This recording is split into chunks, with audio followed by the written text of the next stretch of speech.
Recently Hardoi Lakhimpur border पर एक WagonR और ट्रैक्टर ट्रॉली के बीच में एक काफ़ी भयानक एक्सीडेंट हुआ, जिसमें एक ही परिवार के 3 लोगों की जान चली गई और 2 बच्चों को इंजरीज आई हैं। अब ये एक्सीडेंट तब हुआ जब ये लोग अपना वैकेशन कंप्लीट करके हरिद्वार से वापस अपने घर सुल्तानपुर की तरफ लौट रहे थे। रात का समय था और किसी वजह से इनकी गाड़ी अपने सामने चल रहे ट्रैक्टर ट्रॉली के बैक साइड में लड़ गई। अब ट्रैक्टर के ड्राइवर को यहाँ पर पता नहीं चल पाया कि उसके ट्रॉली के पीछे एक कार फंसी हुई है। लगभग 3 किलोमीटर तक ये कार को घसीटता हुआ लेकर चला जाता है और अंदर बैठी फैमिली चिल्लाती रहती है, लेकिन इनको सुनाई नहीं पड़ता है। जब पीछे से एक टेम्पो ड्राइवर ट्रैक्टर को ओवरटेक करके ड्राइवर को बताता है कि तुम्हारी गाड़ी के पीछे कार फंसी हुई है, तब जाकर ये ट्रैक्टर को रोकते हैं। अब पुलिस के प्राइमरी इन्वेस्टिगेशन में ये बताया गया है कि कार ड्राइवर जो है वो तेज रफ्तार में अपनी गाड़ी को चला रहे थे, इस वजह से वो कंट्रोल नहीं कर पाए और यह एक्सीडेंट हो गया।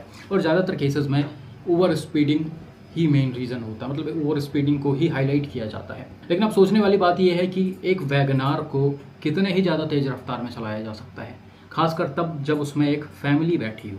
ये लखनऊ शाहजहांपुर हाईवे है जिसकी speed limit 100 kilometre per hour है और इस पर्टिकुलर जगह पर एक्सीडेंट हुआ है। वहीं गाड़ी के डैमेज को देखकर आप अंदाज़ा लगा सकते हो कि इस गाड़ी को 100 किलोमीटर से ऊपर नहीं चलाया जा रहा होगा। इसका फ्रंट काफ़ी बुरी तरह से डैमेज हो गया है, ए पिलर्स कुछ हद तक कोलैप्स हो गए हैं, लेकिन गाड़ी को देखकर ऐसा नहीं लग रहा कि ये 100 किलोमीटर पर आवर से ज़्यादा की स्पीड में रही होगी। खैर, जब हम ट्रैक्टर ट्रॉली पर नज़र डालते हैं तो काफ़ी सारी चीज़ें क्लियर हो जाती हैं। इस ट्रैक्टर ट्रॉली में वैगनार पीछे से आकर लड़ी है। आप देख सकते हो यहाँ पर ना तो कोई रेडियम है, ना ही रिफ्लेक्टर है, ना ही इसमें बैक लाइट्स लगी हुई हैं।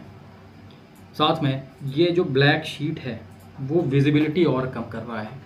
रात के समय ऐसी गाड़ियाँ बिल्कुल भी विजिबल नहीं होती हैं। कार्स एकदम पास में पहुंच जाती हैं इनके, तब जाकर समझ में आता है कि आगे कोई गाड़ी चल रही है। वहीं ट्रैक्टर के ड्राइवर्स भी काफ़ी लापरवाही से गाड़ी को चलाते हैं, वो किसी भी लेन में चलते हैं। तो ऐसे सिचुएशन में पुलिस को प्रॉपर इन्वेस्टिगेशन करना चाहिए और अगर इनके नेग्लिजेंस की वजह से एक्सीडेंट हुआ है तो इन पर भी एक्शन लिया जाना चाहिए। सिर्फ हर जगह ओवर स्पीडिंग को ही हाईलाइट नहीं किया जा सकता है। फरवरी में हुए एक इवेंट या फिर कॉन्फ्रेंस में नितिन गडकरी जी ने भी इस चीज़ को हाईलाइट किया था। उन्होंने बताया कि एक साल में लगभग 5 लाख एक्सीडेंट्स हो रहे हैं, जिसमें 1,80,000 लोग अपनी जान गंवा रहे हैं और सिर्फ ओवर स्पीडिंग की वजह से 1,20,000 लोगों की डेथ हो रही है। अब भाई ये ओवर स्पीडिंग वाले एक्सीडेंट्स जो हैं या फिर फैटलिटीज़ जो हैं वो किस तरह से कंसीडर किए जाते हैं वो तो मुझे नहीं पता, लेकिन मेरे हिसाब से इस तरह के एक्सीडेंट्स को अगर ओवर स्पीडिंग में डाला जा रहा है तो वो बिल्कुल भी ठीक नहीं है।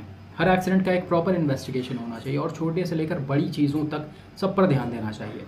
बाकी वह ट्रैक्टर ट्रॉली में रेडियम रिफ्लेक्टर्स या फिर लाइटें बहुत ही ज़्यादा ज़रूरी हैं। लो विजिबिलिटी में ये बिल्कुल भी नहीं दिखाई पड़ती हैं। इस वीडियो को कुछ दिन पहले यूट्यूब पर डाला गया था, जिसे देखकर एक भाई ने मैसेज किया कि आपकी वीडियो को देखकर मैंने ट्रॉली में रेडियम्स लगवा लिए हैं, जो कि कहीं ना कहीं अच्छी बात है। ऐसे और ट्रैक्टर ड्राइवर्स